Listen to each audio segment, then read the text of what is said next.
Bismillahirrahmanirrahim. On va continuer donc sur l'étude des monocotylédones.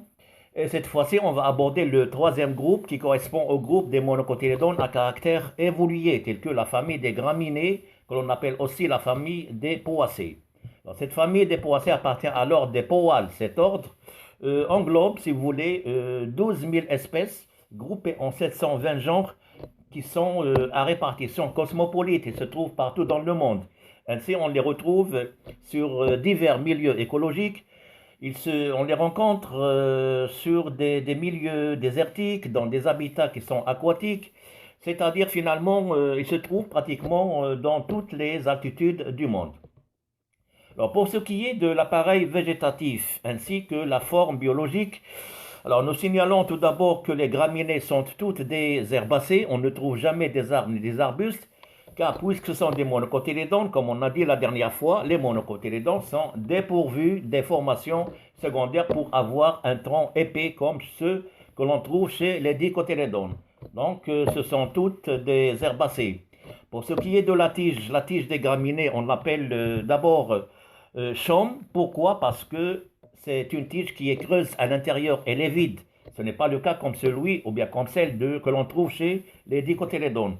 De même, cette tige est cylindrique, elle est à section circulaire, articulée, et elle est donc articulée par une succession, si vous voulez, de nœuds qui sont pleins et qui sont séparés par des entre-nœuds. Alors, pour ce qui est maintenant de l'appareil racinaire, les racines, alors chez les graminées, et chez les monocotylédones d'une manière générale, la racine principale s'avorte et est remplacée par des racines fasciculées qui sont très fines. Exemple, la famille exemple l'orge, exemple le blé, qui sont donc des graminées. Alors maintenant, pour ce qui est des feuilles, appareil foliaire. Les feuilles des graminées sont des feuilles qui sont typiques des monocotylédones. Elles sont munies toujours d'un lympholiaire qui est linéaire et rubané avec des nervations qui sont parallèles. Et souvent, ce lympholiaire est prolongé à la base de la tige par une large gaine. Et entre la gaine et le lympholiaire, on trouve souvent une gaine, une légule et les oreillettes.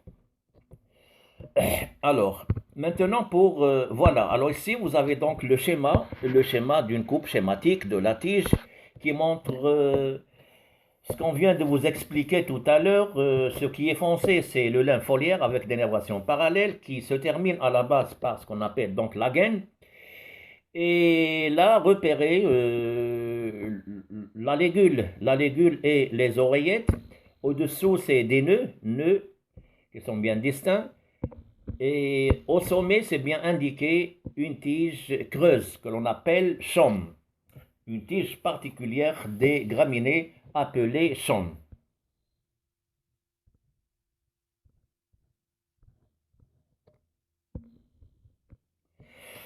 Qu'est-ce qui se passe au niveau de l'appareil reproducteur des graminées?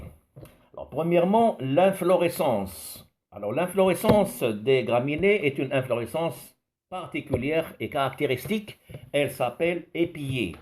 C'est quoi un épillé? L'épillé est protégé à sa base, premièrement, par des pièces que l'on appelle des glumes et qui constituent toujours les bractées qui sont stériles, mais qui assurent toujours la protection des organes de reproduction. L'une est dite glume supérieure et l'autre, elle s'appelle glume inférieure selon leur disposition ou bien leur fixation. La première, c'est de la glume supérieure, elle est située un peu vers un niveau haut, et l'autre, elle se trouve vers un niveau bas, c'est-à-dire glume inférieure. Alors, quand vous séparez les glumes, vous allez voir tout à l'heure sur le schéma, vous allez avoir d'autres pièces qui ressemblent aux glumes et que l'on appelle des glumelles. Elle assure toujours la même fonction, c'est-à-dire la protection de la fleur. Vous séparez toujours entre les deux glumes, vous allez faire apparaître la fleur proprement dite avec un ovaire qui est uniloculaire, qui résulte, si vous voulez, de la fusion de trois carpelles. Et puis, l'ovaire est surmonté par deux styles qui sont plumeux avec des soies. Et vous allez voir également L'androcée, qui est composé de 3 étamines à antère un peu large et avec des filets qui sont très longs. Alors, cet épillé, à son tour, c'est-à-dire l'inflorescence élémentaire ou de base chez les graminées, donc l'épillé, à son tour, il est regroupé en formant des grappes ou bien des épis. Épis d'épillé, exemple blé orge, ou bien panicule, c'est-à-dire grappes d'épillé, comme l'avoine, avena, ou bien le brome, le genre bromus. Ici donc c'est le schéma structural de l'épillé, hein. Alors c'est à la base, tout à fait en bas, c'est des glumes, dont on a parlé tout à l'heure, la glume supérieure et puis vous avez la glume inférieure. Comme je vous ai dit donc, une fois on sépare, ou bien on essaie d'arracher, si vous voulez même, les glumes, vous allez voir à l'intérieur des glumelles. Les glumelles qui ressemblent beaucoup aux glumes. Et puis, vous séparez entre les glumes, vous allez voir à l'intérieur la fleur. Donc, c'est là où il est caché. La fleur qui est réduite à un ovaire qui est uniloculaire, surmonté, comme je vous ai dit, de stigmates ou bien de styles qui sont plumeux avec des soies. Et là, vous avez des étamines, des filets qui sont fixés au dos des étamines, des anthères. On parle ainsi de la fixation dorsiflexe. C'est un schéma structural de l'épillé. Alors, constatez que cet épillé, ici, il comprend 2 fleurs qui sont fertiles, d'autres fleurs qui sont au sommet, certaines sont très jeunes et d'autres ils sont stériles. On parle ainsi d'un épillé multiflore. Le nombre varie, le nombre de fleurs qui vont constituer l'épillé diffère, hein, selon les espèces. Ici, la fleur de près, ovaire avec des glumélules en bas. Alors, même l'ovaire, à la base, on trouve 2 petites pièces qui sont transparentes que l'on appelle des glumélules. Les glumélules qui s'appellent aussi l'odécule. Donc, on voit ici les glumélules 2 et puis l'ovaire uniloculaire, des étamines en nombre de 3 et des styles qui sont plumeux.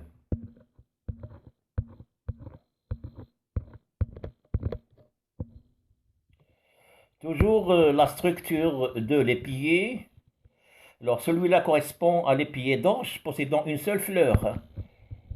Ainsi on distingue des glumes supérieures, glumes inférieures, puis les glumelles, celles qui sont à l'intérieur, et puis tout à fait au milieu l'ovaire, hein, la cavité, l'ovaire, avec 2 styles plumeux et puis des étamines.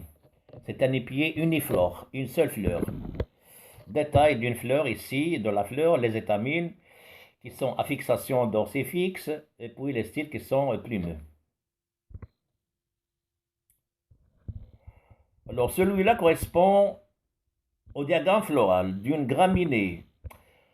Alors le diagramme floral est composé tout à fait vers l'extérieur des glumes supérieures au sommet et en bas c'est la glume inférieure. Ensuite, des glumélules qui sont foncées, 2 pièces, glumélules.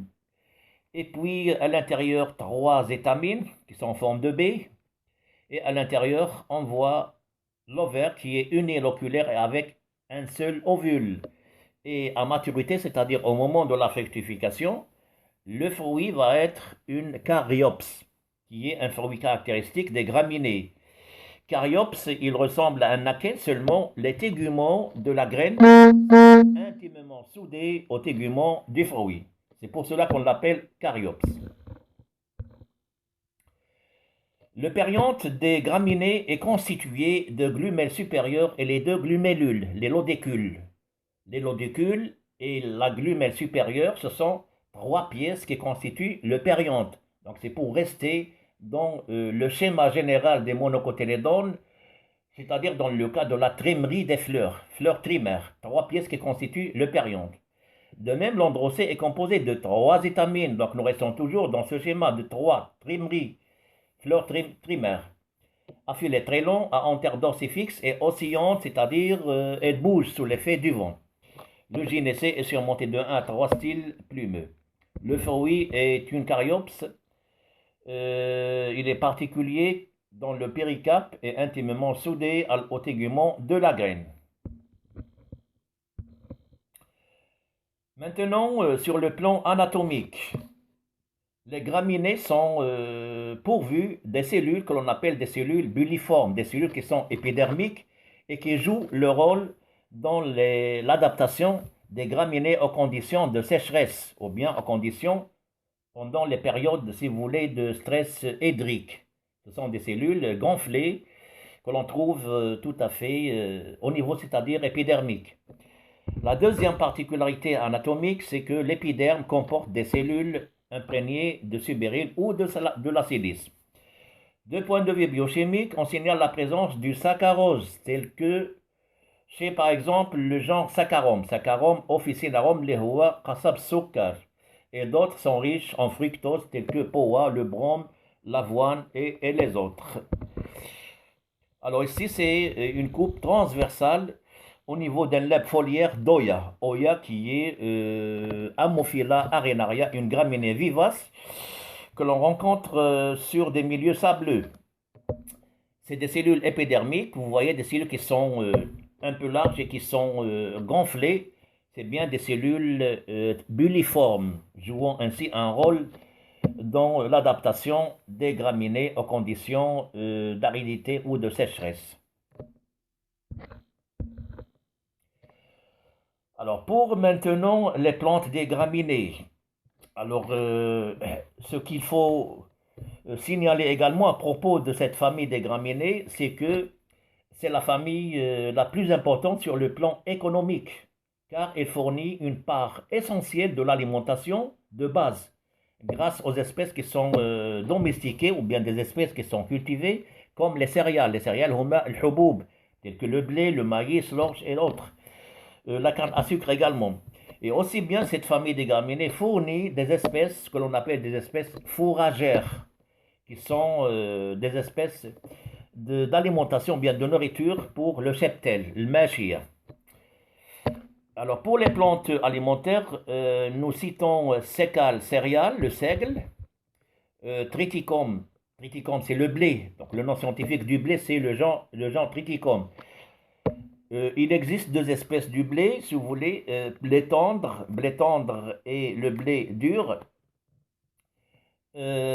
Triticum vulgare, c'est le blé tendre, et Triticum durum, c'est le blé dur. Le blé dur est riche en gluten, c'est-à-dire nakhala. D'autres espèces du genre Triticum, Triticum sativum, Triticum dicocum, monococum. Sha'ir, c'est Ordion vulgare, l'orge. Saccharum officinarum, c'est la canne à sucre. Le maïs, c'est Zeya maïs. Et le riz, c'est Oryza sativa. Ce sont des espèces alimentaires de la famille des poacées ou des graminées. Alors, pour les espèces fourragères, ce sont des espèces des genres Avena, avoine, exemple khartal. Comme espèces, nous signalons Avena sativa, Avena fatula, Avena sterilis, Avena longiglemus. Alors, il existe également des graminées qui ont un grand intérêt écologique. Certains sont adaptés au sable dunaire, d'autres au climat aride, d'autres au climat saharien, et ainsi de suite. Alors, par exemple, quand vous prenez Ammophila arenaria et Agropyrum gentium, ce sont deux espèces de graminées s'adaptant au sol sableux. Et ainsi, elles contribuent beaucoup à la fixation des dunes. Stipa tenacissima, c'est le helfa. C'est une espèce de graminée qui occupe des superficies énormes au Maroc, notamment dans la plaine aride du Maroc. Stipatina s'appelle Helfa. Aricida pungens, une espèce de graminée du climat saharien. Phragmites communis, c'est les roseaux, les phragmites. Alors les roseaux, comme vous l'avez remarqué, ils s'installent toujours au niveau des bordures, des oueds, des ruisseaux d'eau, des rivières, et en même temps sur des merjas et des dayas. Alors, à l'examen, peut-être, on vous demande de citer 3 espèces de graminées appartenant au milieu écologique différent. Donc, vous devez obligatoirement citer une espèce du climat aride, une espèce du climat saharien et l'autre qui s'adapte au sol sableux. Donc, c'est parmi les questions qu'on vous demande parfois à l'examen. Et même tout à l'heure pour le schéma structural de l'épier. Alors, souvent, on vous demande de schématiser la structure multiflore de l'épier. Donc, vous devez le retenir parfaitement. Alors, ici, vous avez Ammophila arenaria qui est bien fixé ou bien installé sur des sols sableux. C'est une agraminée qui est vivace. Ammophila arenaria oya. Il se trouve en touffe. Stipa tenacissima, l'helfa, qui organise des steppes. On parle ainsi d'une steppe à Stipa tenacissima. Dans le climat aride, voilà de près comment elle se présente. Stipa tenacissima, elle est en touffe également. Et puis vous avez Phragmites communis, اللي هو القصب. وهذا c'est le khortal. Le khortal, ici on voit bien les épillés. Donc il s'avère qu'il se trouve en période de la fructification, parce que vous voyez que l'épillé il est devenu un peu flétri, donc ça commence à donner le fruit, la caryops. C'est des glumes, hein, c'est les pièces que vous voyez bien séparées, c'est des glumes, glumes supérieurs, glumes inférieurs, et à l'intérieur, maintenant dans cette période, vous allez voir que c'est des fruits, c'est des caryops. Donc voilà pour cette séance et à la prochaine, et je vous remercie pour votre attention et à la prochaine.